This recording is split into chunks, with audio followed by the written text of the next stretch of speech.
खाना बनाना सीख लिया? सब कुछ ठीक तो है ना? सब ठीक है, आप चिंता मत कीजिए। खाना ठीक से बनाकर खाना। बेटा, तुम्हारी बढ़ती उम्र है और तुम्हें पौष्टिक आहार की जरूरत है। मॉम, मैं अपना ध्यान रख सकती हूँ। मेरे बिना रात को डर तो नहीं लगता? सच बताना।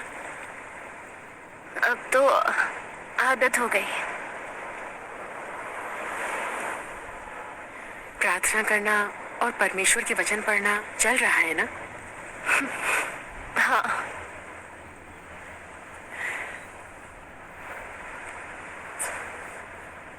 अरे, गर्दन पर ये सूजन कैसी? कुछ नहीं मॉम। बेटा, क्या चल रहा है? सच बताओ। हाँ जी आकी, बताओ भी बेटा। हाँ,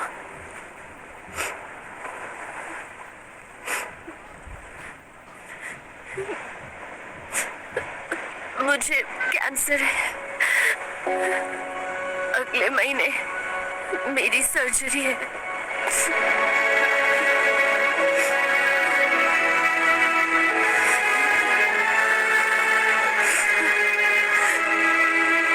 ये आखिर हुआ कैसे?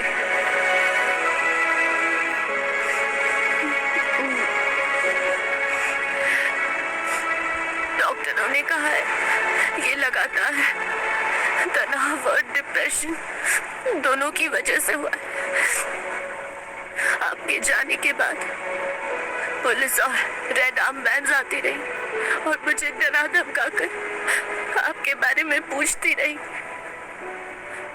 मेरे टीचर और सहपाठी सब मेरा मजाक उड़ाते थे। मुझे घर और स्कूल जाने से डर लगता था मॉम, और कई बार तो मैंने बालकनी से कूदने की भी सोची, लेकिन डर गई थी कि मैं फिर आपसे कभी नहीं मिल पाऊंगी मॉम। मुझे डर लगता है।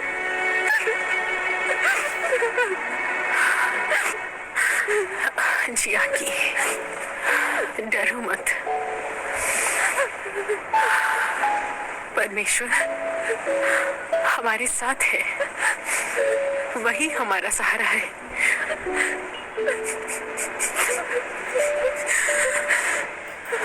चाहे कोई भी रोग आए, हमें उस पर भरोसा रखना है। वो हमारा ख्याल रखेगा। हमें डरना नहीं है।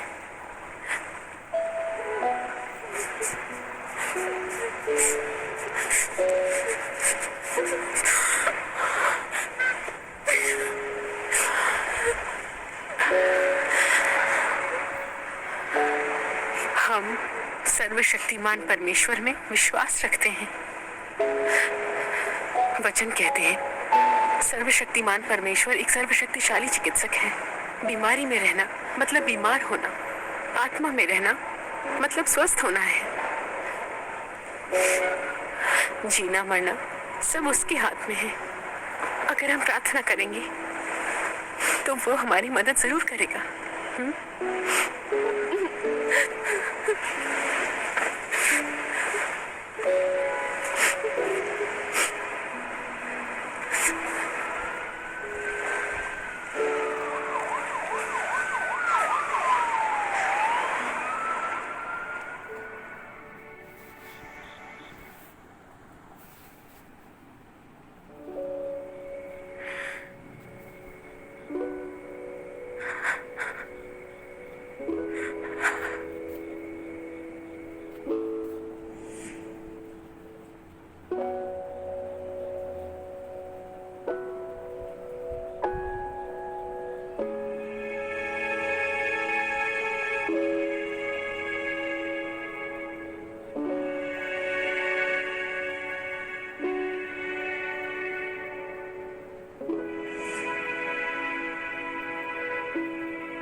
बड़ा लाल अजगर मेरे पीछे लगा है। मेरी बेटी बीमार है और मैं घर भी नहीं जा सकती। अब मैं क्या करूं?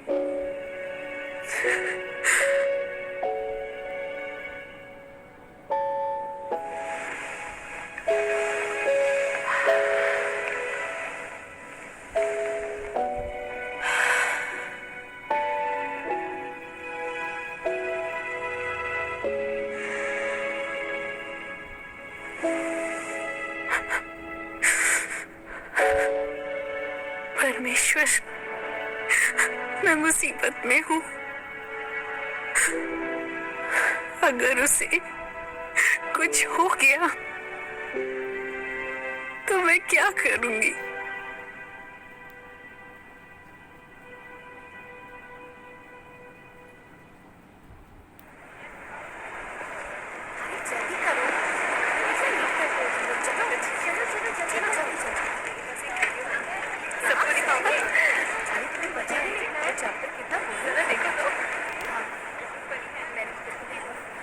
अरे सुनो, रुको जरा, ये वीडियो देखो। ये वाला बहुत अच्छा है ना?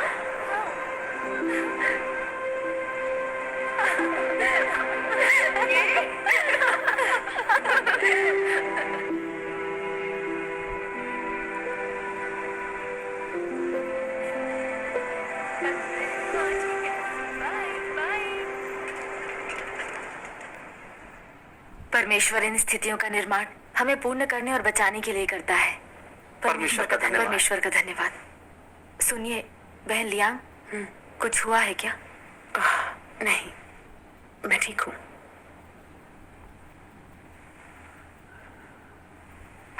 आज की सभा जल्दी समाप्त कर देते हैं। जरूर। मिलते हैं।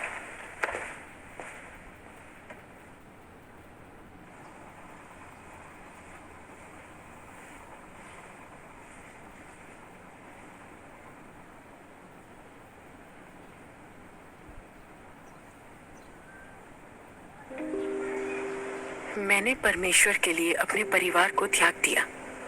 उसे हमारी रक्षा करनी चाहिए। फिर मेरी बेटी को कैंसर कैसे हो गया? क्या परमेश्वर मेरी परीक्षा ले रहा है?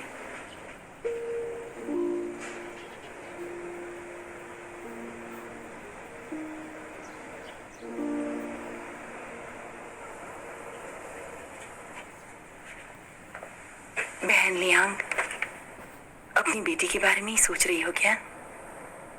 मुझे जियाकी की चिंता खाए जा रही है। पता नहीं परमेश्वर की क्या इच्छा है। उसे कैंसर कैसे हो सकता है? बेटी बीमार है और तुम घर नहीं जा सकती, ये बहुत ही दुखद है। मुझे परमेश्वर के इन वचनों का ख्याल आया।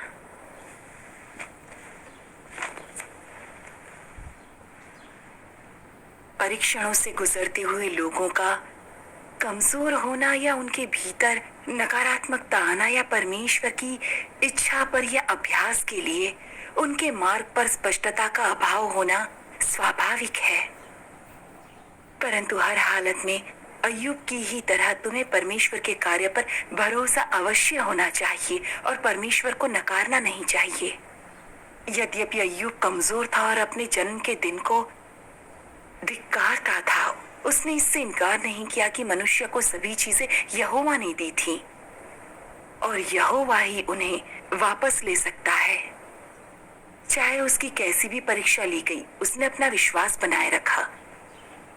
अपने अनुभव में परमेश्वर के वचनों से तुम्हारा शुद्धिकरण चाहे जैसा भी हो, परमेश्वर को इंसान से अपने लिए विश्वास और प्रेम की अपेक्षा है। इस तरह से जिसे वो पूर्ण बनाता है वह है लोगों का विश्वास, उनका प्रेम और अभिलाषाएं। परमेश्वर पूर्णता का कार्य करता है जिसे इंसान न देख पाता है न महसूस करता है। इन परिस्थितियों में तुम्हारे विश्वास की आवश्यकता होती है। आमीन, आमीन। उसके कैंसर के बारे में सुनकर मैं पूरी टूट गई थी। मेरी आस्था अभी कच्ची है और आध्यात्मिकता छोटा है। जब हम परमेश्वर को सब सौंपते हैं तो मुश्किल घड़ी में वह हमें राह दिखाता है।